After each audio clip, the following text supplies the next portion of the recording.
Imagine being sent across the ocean to control a restless land, only to find the people turning against you. British Redcoats marched into America as protectors, but soon faced suspicion, resistance, and war. This is the life of a redcoat in revolutionary America.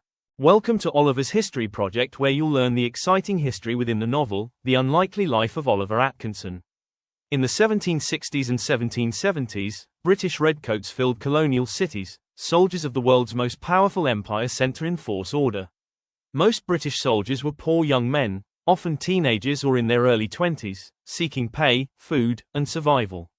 Discipline was harsh, drill was constant, punishment was brutal, army life meant obedience, routine, and little mercy. In Boston, soldiers lived among civilians, sharing streets, taverns, and tensions that often exploded into violence. In New York and southern ports, British forces relied on loyalists, fortifications, and naval power to control territory.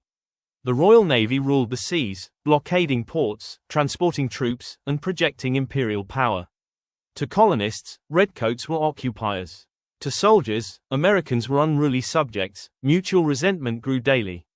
Sent to keep the peace, British forces instead hardened resistance, turning imperial authority into open revolution.